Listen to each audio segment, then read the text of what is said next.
Ahí te perdí. Ah, pará. Ahí está. Ahí está. Bueno, ¿qué tal, Gustavo? ¿Cómo te va?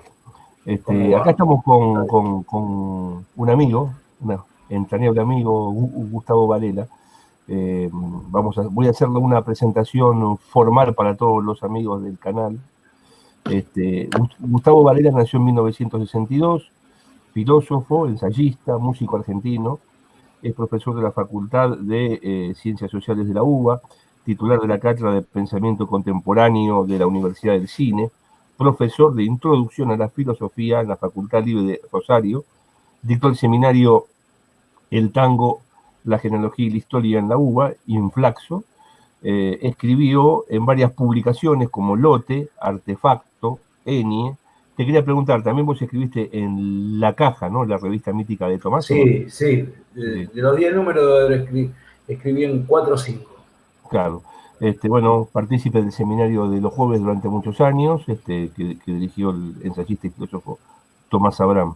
Dentro de los libros de acá, de nuestro amigo, Mal de Tango, Historia y Genealogía Moral de la Música Ciudadana, libro que yo seguí muy de cerca y vi casi parir en aquellas conversaciones del 2000, 2001, aunque salió en el 2005. Mientras el país se despedazaba, nosotros hablábamos de esa temática tan apasionante que tiene que ver con el tango, ¿no?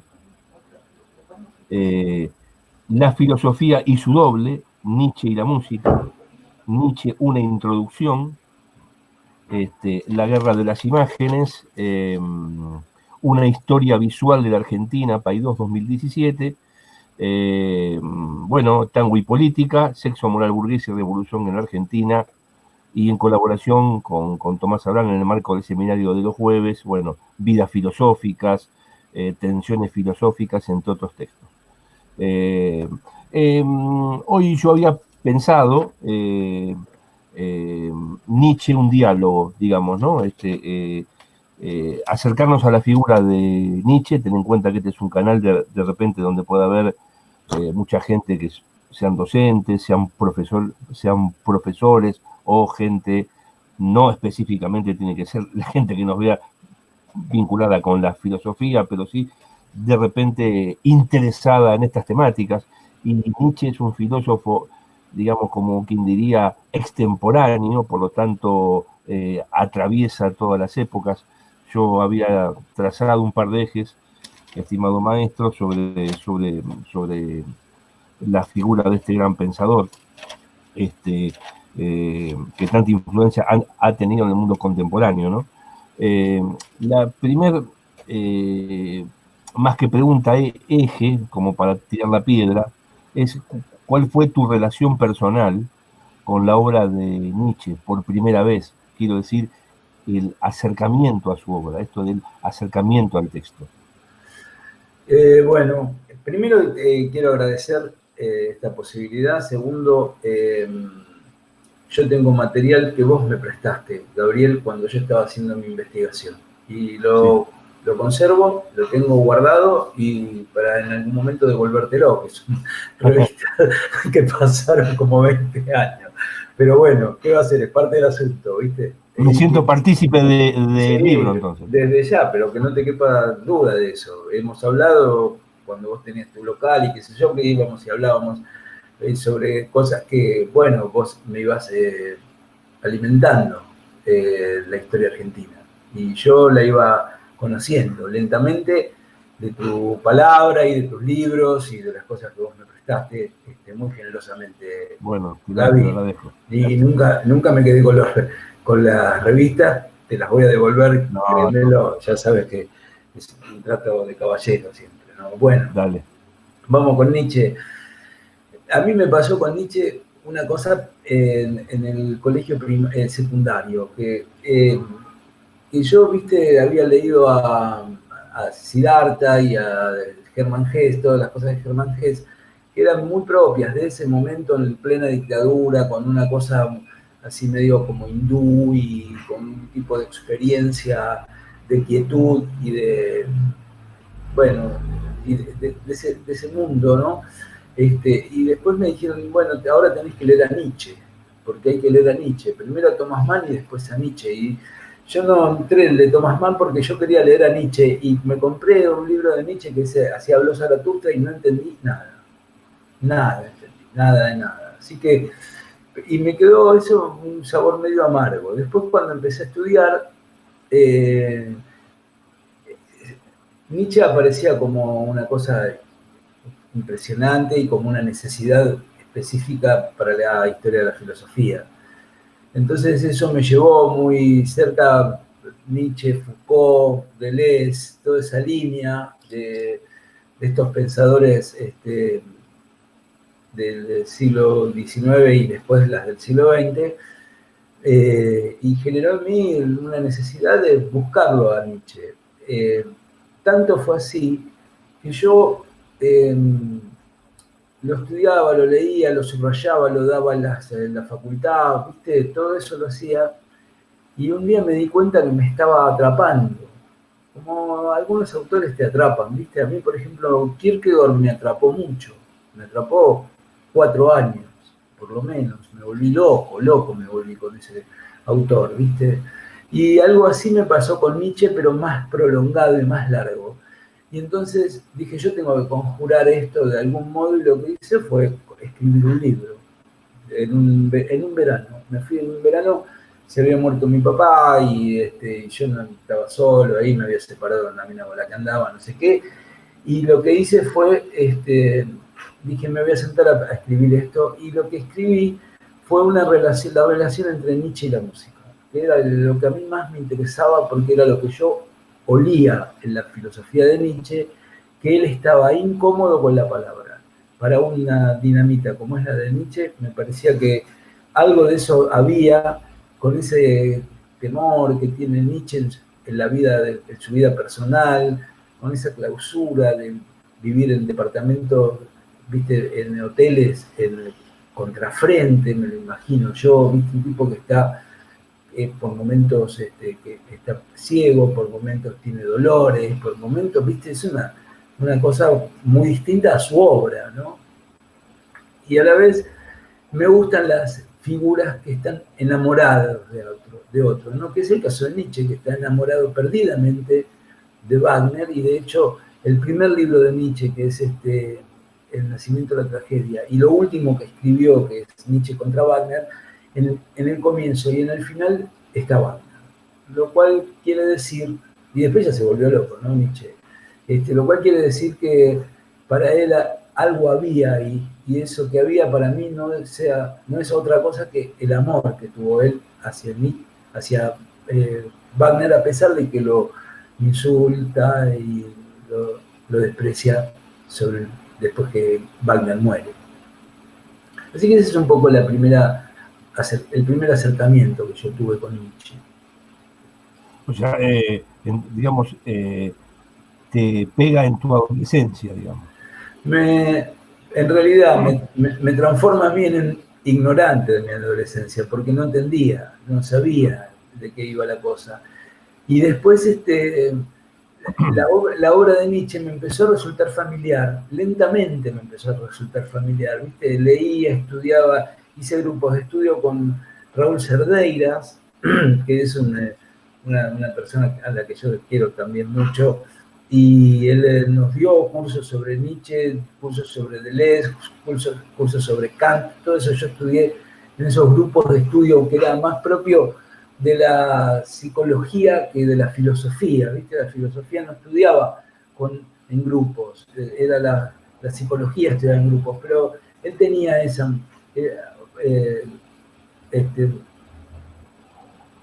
¿viste? Tenía esa posibilidad de poder pensar la filosofía de Nietzsche, acompañada por, en este caso, Raúl Cerdeiras, que él era abogado, pero se dedicó a la filosofía, y un tipo bastante criterioso y obsesivo con los textos, que a mí me vino bárbaro, me vino de puta madre.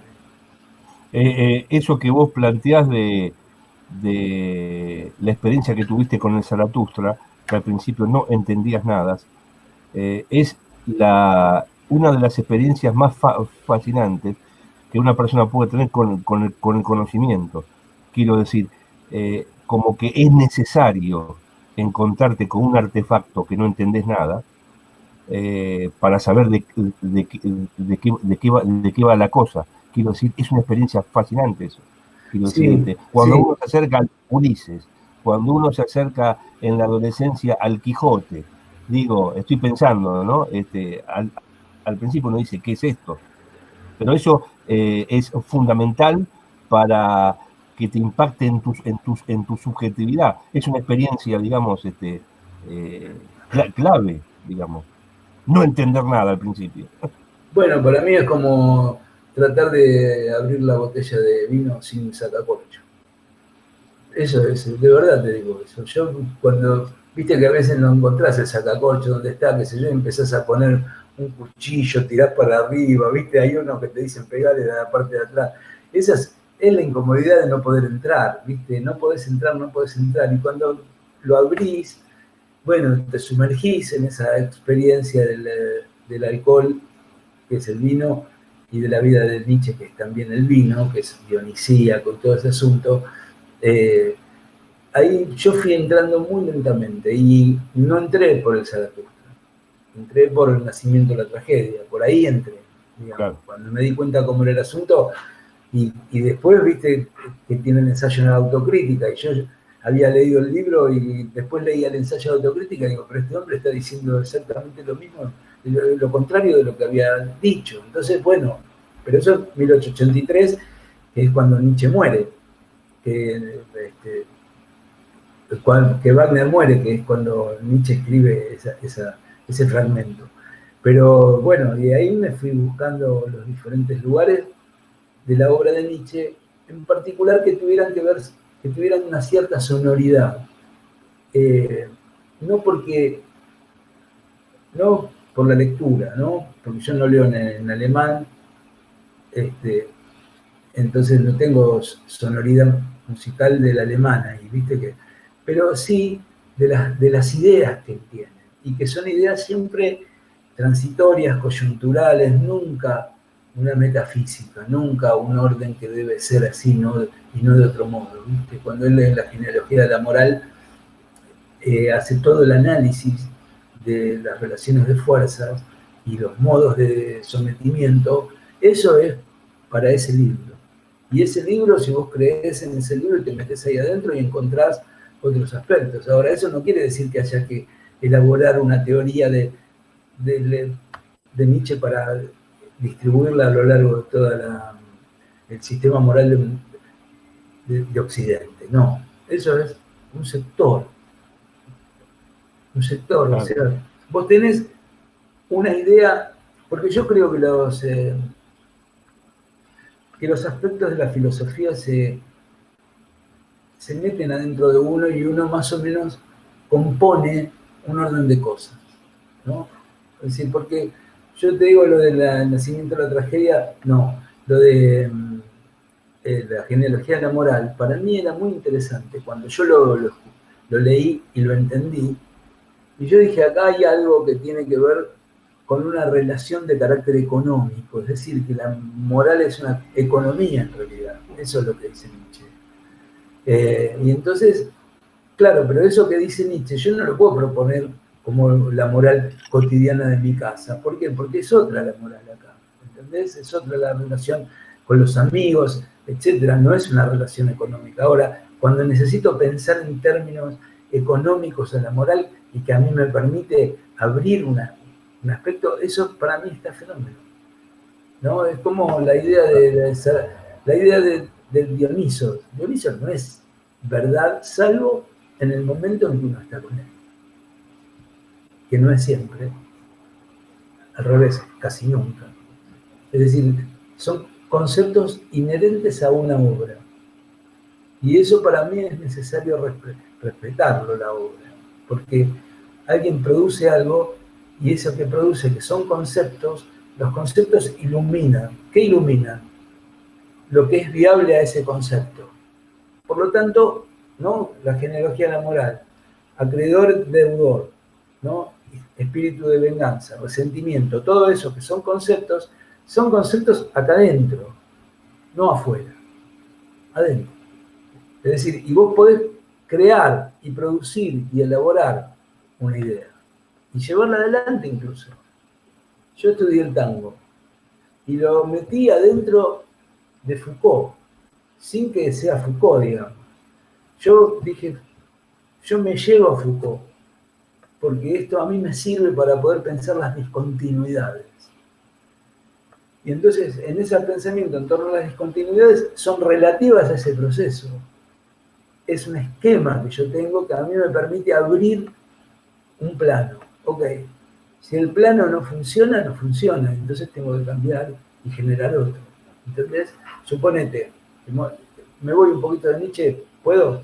Sí, por supuesto. Porque yo cuando estudié el tango, que vos fuiste bastante presente conmigo de esta situación, yo lo que no... Había aspectos que a mí nunca me cerraban. Por ejemplo, la idea de influencia, ¿no? El chotis es la influencia del tango. Y yo digo, ¿pero qué quiere decir? Que eso viene del chotis y alguien se lo traslada al tango y el tango lo adopta. Bueno, entonces ahí viene Foucault y me dice, no tenés que empezar de atrás para adelante, tenés que empezar de adelante. Es decir, lo único que te tiene que preocupar a vos es el presente. Y de ahí mirar para atrás.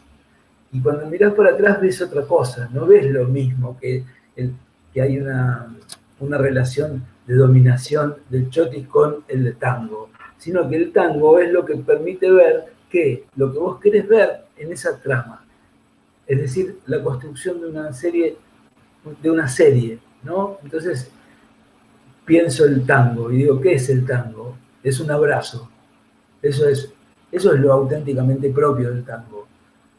El abrazo para bailar, porque es un abrazo cerrado en un mundo donde los abrazos no eran cerrados. El vals, el chotis, todo eso no eran cerrados. En cambio, el tango es cerrado. Cerrado quiere decir que te abrazás con los brazos y con la pelvis. O sea, estás agarrado al otro, estás como una lapa, tomado por el otro, y el otro con vos. Y entonces ahí pasa algo, y lo que pasa es que hay un encuentro de los cuerpos, digamos, y así es el vals, ¿no? Que están acá y mueven las piernas ahí. El tango es así, se pega. Entonces, ese pegar tiene también hacia su interior dos cosas, el corte y la quebrada. El corte es la detención de la marcha, imagínate, estás bailando y te quedás quieto con la otra persona ahí, cerquita, bien cerquita, olés la vida entera, lo lees a esa persona que está bailando con vos, y de repente ese es el corte, y la quebrada es menear la cintura, y menear la cintura quiere decir que cada uno pone la pierna entre las piernas del otro. Bueno, eso no existía en ningún lado. En ningún lado. Ahora, si vos me decís que el chotis es una influencia, yo qué sé, no tengo ni idea. Yo lo que sí sé es que estos se pararon de ese modo, ¿en dónde? Para mí en un prostíbulo, para otros en otros lados, no me importa, pero se encuentran en una situación que es completamente novedosa. Y entonces cuando abrís más el plano todavía, porque eso no alcanza, cuando abrís más el plano, vos ves que José Ingenieros habla sobre sexo, Lehmann Nietzsche habla sobre el sexo en la Argentina, sobre la sexualidad en la Argentina, están los diarios anticlericales que son críticos de los sacerdotes porque son pedofílicos, y entonces ellos lo denuncian y cuentan en esos relatos cuestiones bien vinculadas a esa expresión tan acabada de del encuentro de los cuerpos, ¿no? Entonces, todo eso que pasa, ese dispositivo vinculado a la sexualidad, es más amplio que el tango, pero el tango forma parte de esa trama. No es que es una representación, que como se coge en Buenos Aires, el tango coge, no es así, no es relativo a un estado de cosas de representación, no, forma parte de la misma cosa. Forma parte de la misma cosa, por eso el devenir del tango es el devenir de la historia política argentina. 1880. que es el abrazo apretado, 1916, que es Irigoyen y es el tango Mi Noche Triste, donde empieza una moral, y después La Vanguardia, que es Piazzolla, que es el laboratorio, que es la creación de formas inéditas para el tango también, 1955, o sea, la caída del gobierno de Perón. Y si querés más, en la sociedad de los años 90, ahí vuelve a reverdecer el tango, porque es ese espacio de globalización, ¿viste? Donde todo más o menos huele a lo mismo, salvo las identidades fuertes, como el tango, como la comida en Perú, en Lima, Perú, como, no sé, el blues en Estados Unidos. Claro, sí, sí, sí, sí. Sí, sí. Necesitaríamos varios sí, sí para, porque otro tema que nos tendría que convocar para la próxima vez es este tema del tango, ¿no? Que Sí, me me fui yo parece. al demonio. Bueno, Claro. pero No digo, pensando todo lo que estabas diciendo, en función de que volviendo a Nietzsche, que sí, tampoco nunca nos fuimos de él, me parece. Es como que lo tenés que sentir en las vísceras cuando lees también. sí, yo lo que Este, digo es, yo lo quiero usar a Nietzsche. Eso fue lo que a mí me pasó. Yo quiero usarlo a Nietzsche, quiero usar a Foucault, no quiero reproducir lo que ellos ya dijeron. A mí, yo cuando pienso algo, por ejemplo, cuando pienso el tema de las imágenes, la guerra de las imágenes, también tengo un soporte que es Foucaultiano. Y en el caso de Nietzsche es lo mismo, yo necesito de esos autores para llevármelos conmigo. Lo que hace Deleuze, lo que hace Foucault, lo que hacen todos, lo que hizo Hegel con Kant, ¿entendés? Eso mismo. Es decir, vos te lo llevás y te construís en otro lado y te producís en otro lado, y muy probablemente, como dice Nietzsche, lo que uno hace es póstumo, no es para el presente, y no importa eso tampoco. Lo que importa es tener algo para decir, que no siempre se tiene. y Foucaultianamente hablando, usas todo esto como caja de herramientas, digamos. Totalmente, Como totalmente. caja de herramientas. Y ahora Este, salió un libro sobre subjetividad y verdad y me lo compré porque a mí no me interesa pensar el mundo griego ahora. Estoy pensando permanentemente el presente o en todo caso el, el presente anterior también un poco, ¿no? El de la historia.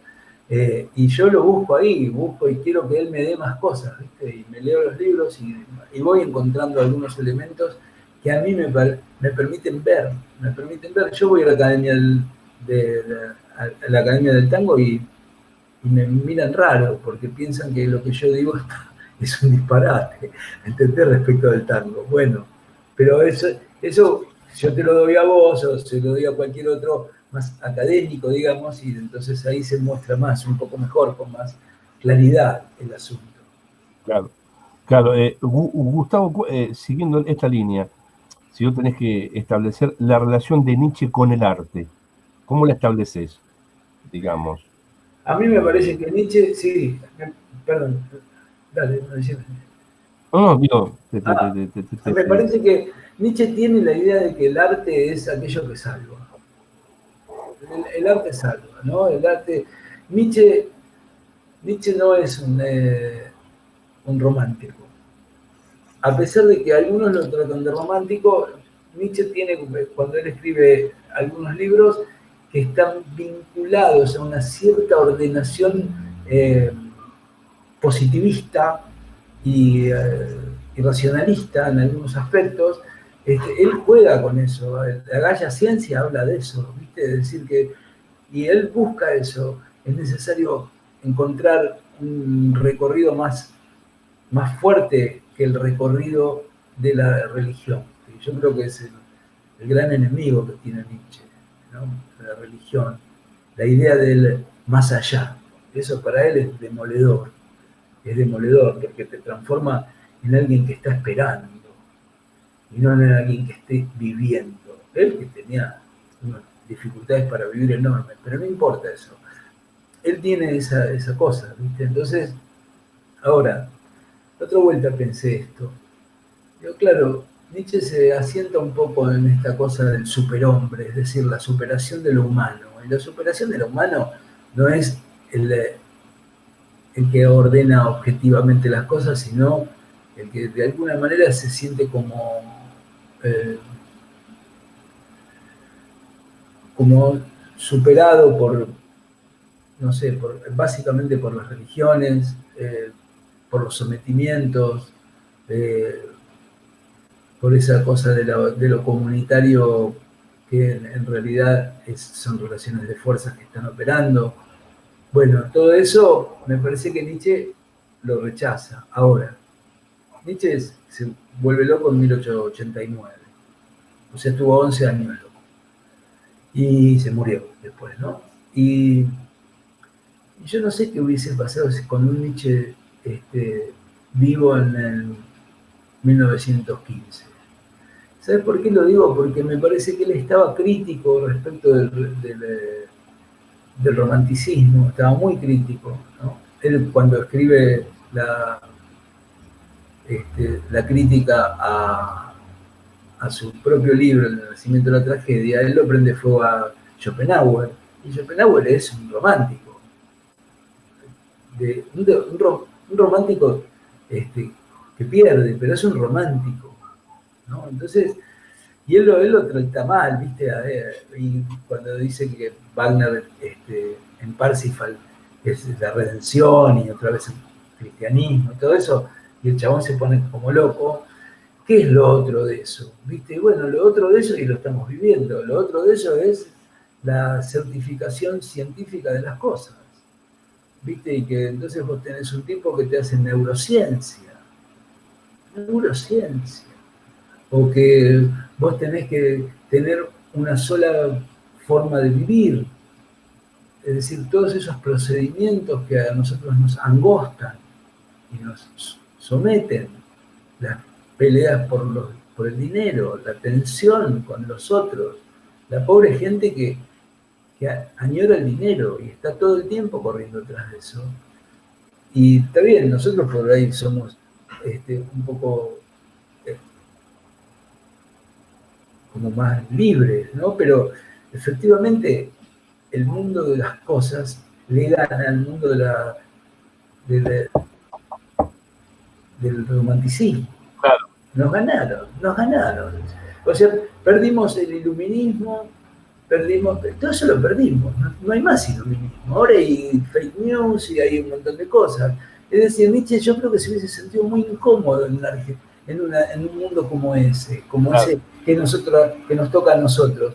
Y diría el tipo, digo, qué cagada me mandé de romper para siempre, digamos, con el romanticismo, y lo que quedó fue estos tipos que son feas, gente muy fea, ¿viste? Y sin modalidades, con cierta, con cierta ternura, ¿viste?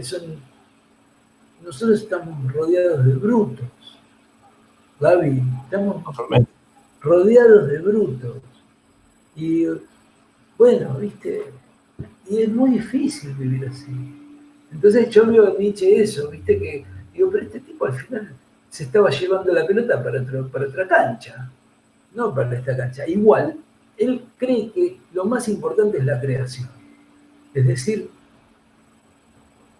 amar lo que uno hace y crear con eso, ¿viste? Eso Nietzsche insiste, la idea del superhombre es justamente esa.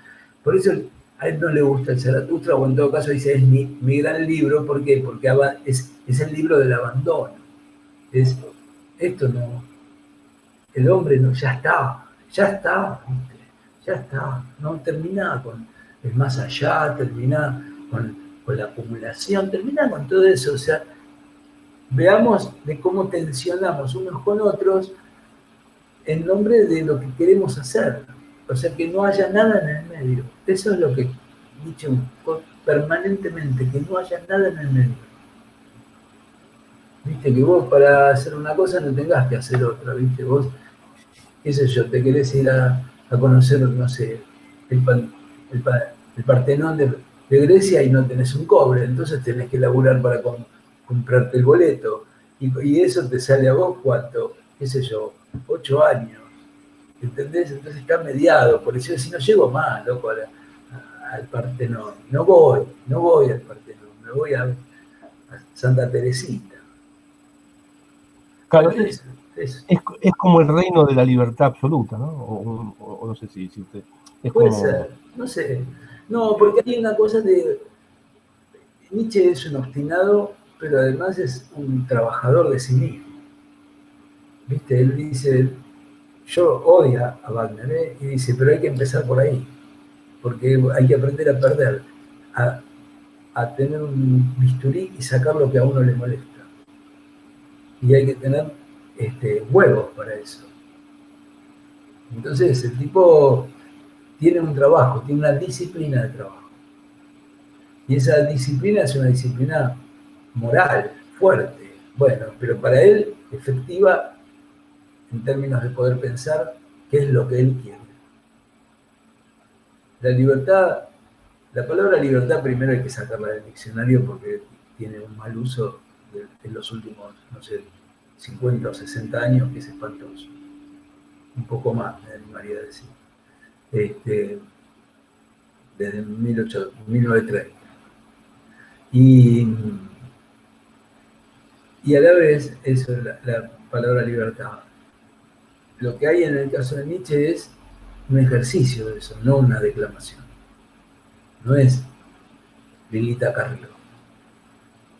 Es uno que se está viendo a sí mismo, con las dificultades que eso trae, ¿no? Viste que trae muchas dificultades. Yo estaba pensando en que él, digamos, hace una crítica prácticamente dinamita, digamos, ¿no? Muchos presupuestos del mundo moderno. Sí, Presupuestos que son muy fuertes y que yo no sé si han sido derrotados. Me refiero la razón, sí, me refiero ciertas verdades o la sí, verdad en sí, y que dinamitar eso es poner el cuerpo de una forma tal que o te lleva a la locura o quedas, o quedas en criollo en pampa y la vía. sí, Porque aquí quiero decir, uno dice, Dios ha muerto. Él se está refiriendo a la verdad ha muerto, sí, o los cursos de la pretensión de verdad han muerto. También se refiere a que la concepción del Dios monoteísta también. Sin embargo, que como él dice en la Galla Ciencia, Dios ha muerto pero quedan sus sombras, sí. sus fantasmas. No han desaparecido del todo. Porque, a ver, Gustavo, no es fácil pensar fuera de la razón, por ejemplo, o de los discursos de la verdad. ¿Han desaparecido? Yo me pregunto, ¿Dios ha muerto? Como él lo ha certificado. Sí, hoy lo vemos claro, eso. Pero ese dispositivo, los dispositivos de la verdad, digo, la ciencia, esperamos la vacuna, Sí, bueno, tiene una pretensión de verdad muy fuerte. y sí, y Quiero sí. decir, no es fácil despojarnos de eso. Quedamos muy desnudos. Bueno, desde ya, yo comparto con vos. Lo que pasa es que la ciencia tiene derrames que son feos, ¿viste? Tiene modos de intervención sobre las poblaciones que son horribles, qué sé yo. Ahora, claro, nos ponemos detrás, hacemos cola para que nos den la vacuna. Salvo algunos otros que dicen que no hay que vacunar y qué sé yo, más hippies. Pero en general digo, en esta situación, si te dicen, che, te puedo vacunar mañana y puedes hacer lo que vos quieras, vos vas corriendo igual que yo. Ahora, a mí me parece que varias cosas me parecen. Me parece que la idea del Dios ha muerto es una idea de un momento. No sé si es una verdad. Lo que decíamos de la genealogía de la moral o atrás, o de Foucault, en un momento nos resultó muy efectivo, muy efectivo. Ahora, muy efectivo. Bueno, ¿qué pasa con... ¿cómo se sostiene una vida sin Dios? Y esa para mí es una gran pregunta, porque vos podés decir, no, yo soy bolchevique, entonces no creo en nada, o soy esto, soy anarquista. Con eso no resuelves nada. Eso es un eslogan. Eso, viste, no sos Radowitzki, sos uno que dice, ay, a mí me gusta el anarquismo. Bueno, viste, y tenés, tu casa tenés la persiana, y tenés que levantar la persiana, no es que eso, soy anarquista y pasa cualquier cosa. Bueno, Claro. eso parece una pavada lo que te digo, pero a lo que me refiero es a esto. Eh, Me parece que el siglo XXI va a requerir nuevamente de la visión religiosa. Ya está ocurriendo con todas las formas pentecostales que son espantosas, a mi entender, que son problemáticas, que son el ensalce religioso del neoliberalismo. Yo caminé bastante y anduve por los lugares estos donde estaban estos que te dan, viste, aleluya, aleluya, aleluya. Yo iba igual, no iba porque creía en eso, sino porque yo quería ver qué pasaba. ¿Viste? ¿Qué pasaba? Claro.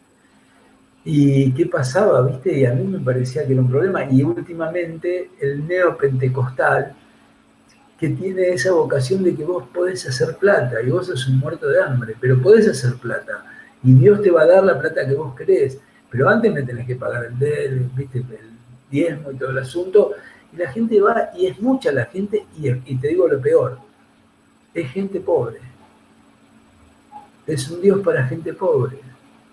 Entonces, bueno, ¿qué hacemos con eso? ¿Qué hacemos? Yo lo veo al Papa, a Bergoglio, y digo, bueno, Bergoglio, ponele onda porque te van a ganar el partido 9-0. Porque ya lo están ganando el partido. ¿Eh? Si vos ves, vas a Brasil y te encontrás, o vas a Chile, o vas a Tristán Suárez, y hay una iglesia cada 2 cuadras. Y esas iglesias son el living de tu casa con 20 sillas. Y uno que se para adelante y empieza a hablar. Y dice que es pastor. Bueno, y la gente va y le cree.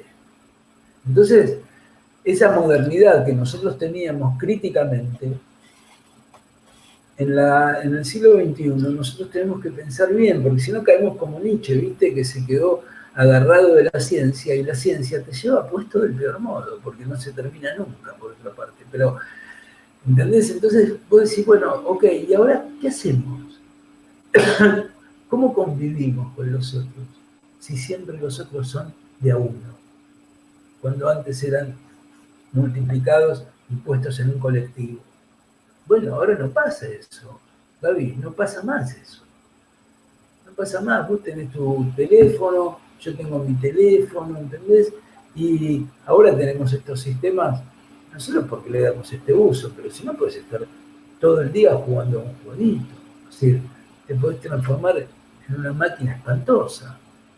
Bueno, entonces a mí me parece que este siglo, que es un siglo que está acumulado de finanzas, acumulado de dineros, todo el tiempo buscando y robando y todo ese asunto que hacen estos tipos, bueno, tenemos que pensar un poco nosotros, ¿no? El Dios ha muerto me parece que fue para el siglo XX seguro, sin ninguna duda, y para el siglo XIX mientras Nietzsche estuvo vivo.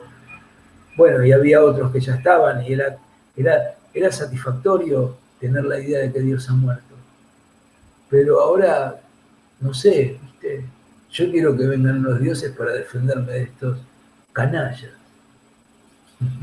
Es como, claro, es como que el Dios ha muerto es una posibilidad subjetiva siempre abierta. O sea, Siempre abierta. es una posibilidad que atraviesa las épocas. Y sí, Ahora, y sí, pero, sí, eh, eh, y en todo caso implica siempre un trabajo con uno mismo. Pero más allá de eso, vemos que, como vos decís, que la realidad dictamina que sigue vivo, pero de otras maneras. Quizá, bueno, no sé, con el tema de las sectas evangélicas, es como que el monoteísmo, no sé hasta qué punto ha decaído, ¿no? Que bueno, En América Latina hasta son gobiernos, han sido pues claro, gobiernos claro, Libia, así, sí, por eso. sí, es así. Yo en la última clase hablo sobre el neoliberalismo y hablo sobre ese tema, porque para mí es un tema importante, básicamente porque los sectores a los cuales se dirige son los sectores más pobres. Entonces, ¿quién defiende a esos tipos? ¿Quién los defiende? Porque ellos están convencidos de que ahí hay una verdad. Y vos te das cuenta que lo que hacen es sacarle el tiempo, todo el tiempo. Y se va reproduciendo y se va, ¿viste? Y va la gente y los ves en la calle que van, te hablan en el conurbano, ¿no? Es Claro, pero antes de sacarte el diezmo, absorben tu subjetividad. obvio, obvio. No quiero decir, porque No, eso tal del cual. diezmo es una consecuencia, Es digamos. que es así, es que Claro, es así, es así. claro, Así claro. que me parece a mí que por eso, viste, lo de Nietzsche hay que agarrarlo un poco ahora, porque nosotros estamos en peligro. Estamos En peligro. Nosotros estamos en peligro. Es decir, esto puede. ¿Viste las ciencia ficción, las distópicas? Esas que son raras, ¿viste? Pero que te explican cómo va a ser lo que sigue. Bueno, agarrate Catalina, porque va a ser algo parecido a eso. Viste que va a haber un grupo, este, bueno, ya está haciendo eso, ¿no? De lo que hacen los canallas estos del campo con los agrotóxicos. Hoy escuchaba que el 55% de los niños con cáncer son de Entre Ríos.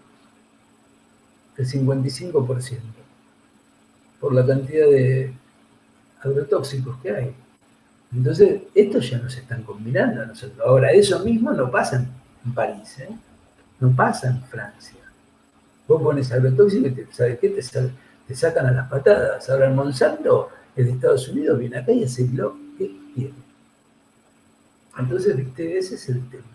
¿Quién se sabe? Un tipo como Trump, que es una bestia, que lo único que puede hacer es dinero. Bueno, claro. es Sí, sí, un sí, tema. sí. Tenemos que, ese para mí el gran peligro es ese. Para mí el peligro es ese. No veo Claro. otra cosa. No veo salida tampoco directa. No soy escéptico, ¿eh? Por eso sigo escribiendo y sigo haciendo cosas. Pero quedar sumergido a la maquinaria de la ciencia, este, bueno, y a las finanzas, nada. Ese, da la sensación de que muchos de estos pensadores que uno quiere, que uno admira, que uno respeta, ama, como el caso de Foucault, Deleuze, Nietzsche, bueno, en mi caso, también el caso de Marx también, ¿no? Es Sí, que por eso uno también eligió la carrera de historia, ¿no? Siempre tenemos que tener en cuenta el momento y el contexto. Quiero decir, Foucault, te pongo un ejemplo, Foucault vio la sociedad disciplinaria, pero no vio la sociedad de control, que vio Deleuze.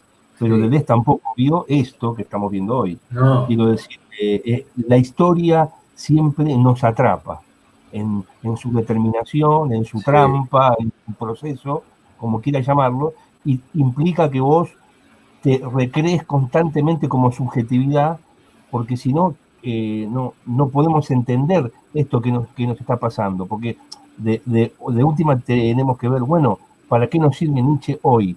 ¿Para qué nos sirve Foucault hoy? ¿Para qué nos sirve Deleuze hoy? Como fuente de inspiración, digo, bueno, acá ya salimos en una cosa media religiosa, no sé, como estímulo, como... vos pensá una eh, cosa, Gaby, pensá esto. Nosotros hace cuánto no nos vemos, así, personalmente, ahora 20 años. más o menos. Ponele 20. nosotros hace 20 años hablábamos de otras cosas, no hablábamos de esto. Claro. Hablábamos de otras cosas, loco. Hablábamos de otras cosas, digamos. Teníamos al menemato atrás nuestro, que sabíamos de qué se trataba, no teníamos tan claro, a pesar del 76 y eso, pero a nosotros se nos vino, viste, nos tiraron un balde y nos dijeron, bueno, vayan para allá. Y decir que estuvo Néstor y Cristina, porque si no, todo esto es un tacho de basura. Claro. Un tacho de basura. ¿Viste? Que, bueno, que está pasando ahora. Ahora se nos está pasando. Yo creo que Néstor y Cristina pusieron, viste, como bueno, como hizo el peronismo, que frenó un poco la cosa, viste. El peronismo se mandó un montón de cagadas, todo, pero frenó un poco el asunto de la Guerra Fría. Viste, en el 45, 46, ahí vinieron a correr y Perón dijo, no, pará un poco, ahora vamos bien, viste, después terminó dando vuelta. Y con Néstor y Cristina pasó algo parecido, viste. La voluntad del neoliberalismo es fagocitar a los países emergentes como el nuestro. Entonces, ¿lo podés parar un poco? Sí, te paro, ¿viste? Un poco te paro, distribuyo, le doy más guita a le doy como los ladrillos a la gente de la villa y para que levante su casa y qué sé yo, que fue lo que hizo Néstor. Entonces ya está todo en el piso. Claro. Bueno.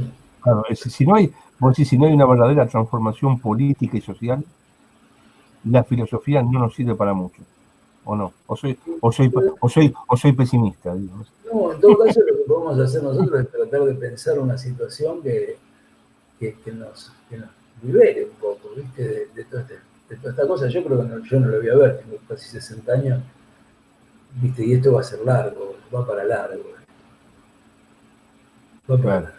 Ahora, se te acerca un joven, Gustavo, un estudiante, un joven, y te dice Nietzsche. Vos le decís, sí, léelo, empieza por acá, por dónde, sí. No, le digo que, lo primero que le digo es que lean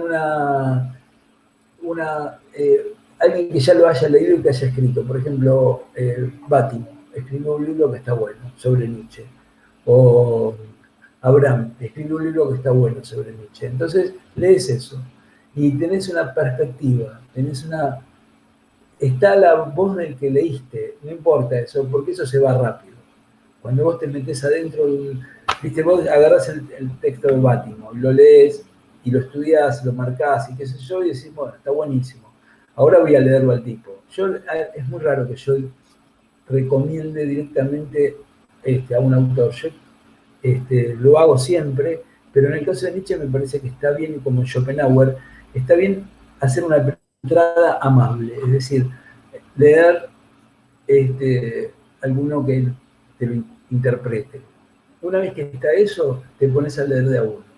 Y no te va a decir, viste, que no te va a repetir lo que ya te dijo, sino que vas a encontrar otras cosas. Ahí te vas a dar cuenta que por ahí ese autor estaba equivocado en ciertas cosas. Yo arrancaría por ese lado. Pero si ese joven te dice, ¿y hoy qué tiene para decirme? Bueno, eso hay que encontrarlo, ¿viste? A mí me parece que los autores de la filosofía, es difícil ahora poder pensarlo con todo este asunto, pero me animaría a decir que hay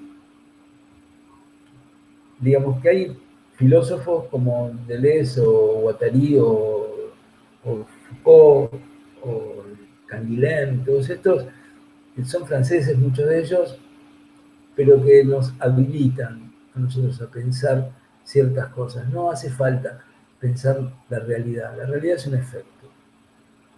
Nietzsche dice, no hay que confundir el efecto con la causa. ¿Viste? Entonces lo que nosotros en general creemos que es un efecto, en realidad es la causa. Entonces, a mí me parece que hay que entregarse a un autor, como entregarse a una novela o entregarse a otra cosa. Hay que entregarse a un autor. Y el autor te va a dar algunas herramientas para que vos puedas pensar, no más que eso. Bueno, Gustavo. Querido. La próxima vez nos encontramos con el tango. Dale. Te mando un abrazo y bueno, Igualmente, gracias por esta invitación y nos vemos en breve. Dale, dale, dale. Bueno, te mando un abrazo. Un David, abrazo. gracias, A vos. querido. Cuídate, Vos también.